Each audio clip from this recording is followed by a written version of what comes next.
20 নম্বর ওয়ার্ডে হাসিনা বেগম বলে ভদ্রমহিলা 60 বছরের মতো বয়স, উনি ভিক্ষে করে খেতেন এবং ভিক্ষে করে খেতে এবং ওনার একটি নাতনিয়া রয়েছে, বাচ্চা নাতনি। সেই দুটি নাতনির সারা মাসের খরচ এবং বাড়ি ভাড়া হচ্ছে 1,500 টাকা, সেটা পর্যন্ত জোগাড় করতেন ভিক্ষে করে। গত কয়েকদিন ধরে এই যে এসআইআর নিয়ে যে একটা বিভীষিকা তৈরি করেছে বিজেপির লোকেরা এবং চিফ ইলেকশন কমিশনার, যে 2002 এর নামের লিস্টে নাম না থাকলে তারা ভোটার হতে পারবে, তাদের অনেক রকম কার্ড হানো তানো করে তবে অ্যাড হবে। তা উনি ভিক্ষা করে যিনি খান, তিনি পর্যন্ত 200 টাকা খরচা করেছেন। তার কাছে একটা প্রচুর অ্যামাউন্ট, সেই 200 টাকা খরচা করে সমস্ত জেরক্স করিয়েছে ভোটার লিস্টের হেন তেন 2002 এর ভোটার লিস্ট কাগজপত্র। তারপর দেখেছেন যে ওখানে তার নাম নেই ভোটার লিস্ট। তারপরে পাড়ার যারা মহিলা আছে তাদের কাছে যেয়ে বলছে আমার কি হবে, আমার কি হবে। গত 2-3 দিন ধরে এই টেনশন নিয়ে রয়েছে, প্রভোকেশন নিয়ে রয়েছে। তারপরে এই বিজেপির কথাবার্তা শুনছে, তাড়িয়ে দেবো, মেরে দেবো, ছড়িয়ে দেবো, তাতে উনি টেন্স হয়ে গেছেন। এবং কালকে সন্ধ্যেবেলাতেও পর্যন্ত পাড়ারই আর মহিলা যিনি আমাকে বললেন, তার কাছে পর্যন্ত বলেন যে আমার কি হবে, আমার 2002 ভোটার লিস্টে নাম নেই, আমার কি হবে, আমার কি হবে। ওরা যে বলছে যে 2002 ভোটার লিস্ট না থাকলে সব তাড়িয়ে দেবো, আমার কি হবে। এই তখন সবাই সান্ত্বনা দিয়েছি, না আপনি চিন্তা করবেন না, যা করার করবে। তারপর সেই টেনশন নিয়ে উনি হঠাৎ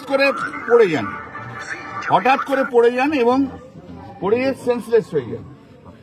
এবং তারপরে যখন হসপিটালাইজ করা হয় তখন ওনাকে মৃত বলে ডিক্লেয়ার করা হয়।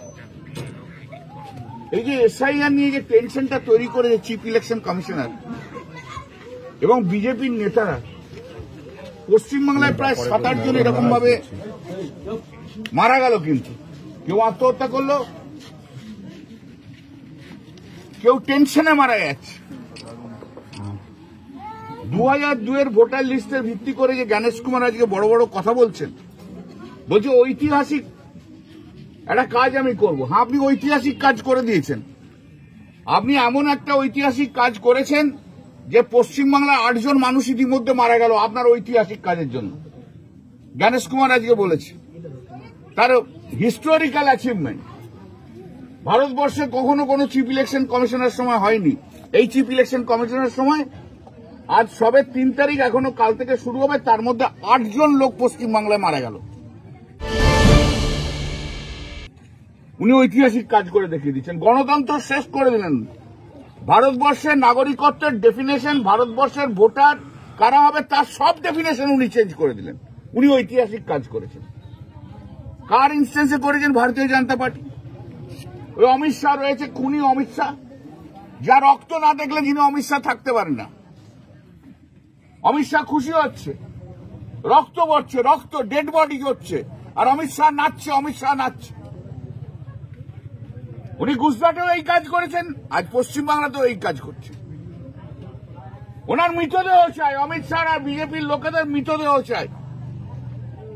শুধু মৃতদেহের ওপর দিয়ে হেঁটে হেঁটে ওরা নির্বাচন করবে।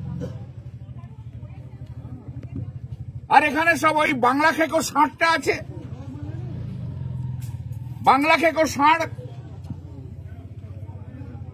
শান্তিকুঞ্জের বাংলা খেকো ষাঁড়, সেই ষাঁড় তো প্রতিদিন ভয় দেখাচ্ছে মানুষকে। এদের প্রভোকেশনের জন্য পশ্চিমবাংলা অনেকগুলো মানুষ মারা গেছে। এই প্রভোকেশন হচ্ছে ক্রিমিনাল অ্যাক্ট। হাইকোর্ট এবং সুপ্রিম কোর্টের কাছে অনুরোধ থাকবে যে আপনারা সুমোটো আপনারা এর পদক্ষেপ নিন। ইমিডিয়েটলি ইলেকশন কমিশনার এবং বিজেপির যত নেতা আছে তাদের বিরুদ্ধে পদক্ষেপ নিন। এদের রক্ত চাই, এদের ডেড বডি চাই, শুধু ডেড বডি আর ডেড বডি, নাহলে হবে না। এদের কত ডেড বডি ফেলবে, তবু পার সরকারে কোনোদিন আসবে না, বিরোধী দলনেতাও কোনোদিন হবে না। পশ্চিমবাংলার 2001 থেকে 2021 আপনারা দেখবেন চিফ মিনিস্টার একই থাকলেও বিরোধী দলনেতা চেঞ্জ হয়ে গেছে। 2001-এ পঙ্কজ ব্যানার্জি বিরোধী দলনেতা, 2006-এ পার্থ চট্টোপাধ্যায় বিরোধী দলনেতা, 2011-এ সিপিএম এর ডক্টর সূর্যকান্ত মিশ্র বিরোধী দলনেতা হেরে গেল, 2016-এ মান্নান বিরোধী দলনেতা হেরে গেল, 2021-এ বিরোধী দলনেতা শুভেন্দু অধিকারী সেটাও হারবে জানে, তবু বাঙালির মৃত্যু চাই, বাংলায় যারা থাকবে তাদের মৃত্যু চাই। ফ্যামিলিতে কেউ নেই এবং আমরা এর দায়িত্ব নিলাম। আমাদের চেয়ারপারসন আছে, আমাদের এখানকার কোথায় গেল হাসান আছে, ও আছে ওয়ার্ডের, সুবীর আছে, আরো সবাই আছে। সবাই মিলে দায়িত্ব নিয়ে এই ফ্যামিলিটাকে আমরা দেখার দায়িত্ব নিলাম এবং দিদির কাছে আমরা নিঃসন্দেহে খবরটা দেব। আমি আপনাদের মাধ্যম দিয়ে পশ্চিমবাংলার মানুষের কাছে একটা অনুরোধ করছি যে আপনারা কেউ আতঙ্কিত হবেন না প্লিজ। মমতা বন্দ্যোপাধ্যায় মাথার উপর রয়েছে, গোটা সংগঠনটা মাথার উপর রয়েছে। 2025-এর ভোটার লিস্ট পর্যন্ত যাদের নাম রয়েছে তাদের একটা নামও বাদ দিতে দেব না আমরা। এ লড়াই মাঠে হবে, কোর্টে হবে। এমআরআই মাঠের মধ্যে আমাদের পুরো সংগঠন আছে, ওপরে মমতা বন্দ্যোপাধ্যায় আছে, তারপর অভিষেক বন্দ্যোপাধ্যায় আছে, আমরা সবাই আছি। জানবেন পশ্চিমবাংলার সমস্ত তৃণমূল কংগ্রেস কর্মীরা বাংলার মানুষের পাশে আছে। আর কোর্টের লড়াইটা আমি একা লড়ে নেব, আমি বলে দিলাম আপনাদের। আমার উপর ভরসা রাখুন, কোর্টের লড়াই আমি লড়ে নেবো, একটা ভোটারকে আমি বাদ দিতে দেবো না। সুপ্রিম কোর্ট হাইকোর্টের ওপরে চিফ ইলেকশন কমিশনার নয়। শুনে রাখুন, বাংলার মানুষের কাছে আমি আবার আবেদন করছি, দয়া করে আতঙ্কিত হবেন না। মমতা বন্দ্যোপাধ্যায় যদি লড়াই করে সিপিএম এর বিরুদ্ধে লড়াই করে সিপিএম কে হটিয়ে দিয়ে থাকে, আর কোর্টে যদি আমি লড়াই করে ভিখারি পাসওয়ান থেকে আরম্ভ করে রিজানুর রহমান, সিপিডিআর থেকে আরম্ভ করে সব যদি লড়াই করে সিপিএম কে হটানোর যদি একটা অন্যতম ইনস্ট্রুমেন্ট হয়ে থাকি, আমি আপনাদের বলে দিচ্ছি বিজেপিকে গুঁড়ে খেয়ে নেবো একদম। একটু ভরসা রাখুন, কেউ প্রাণ দেবেন না please.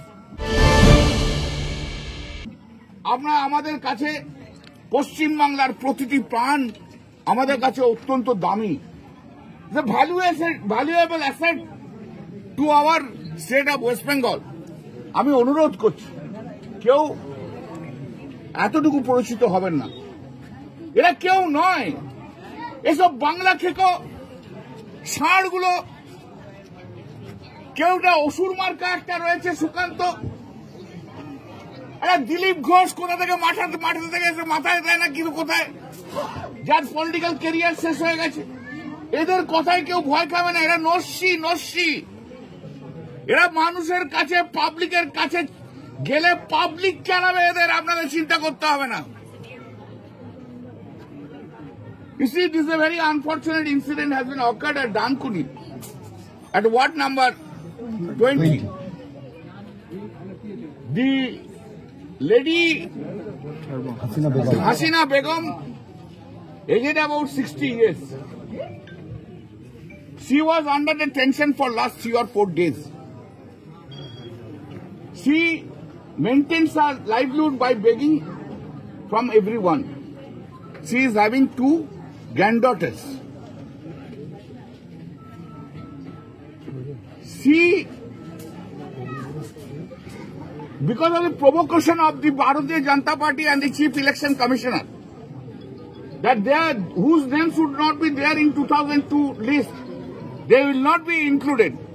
And specific statement for the Amit Shah yesterday, that who has not born in West Bengal, they would not be voted in the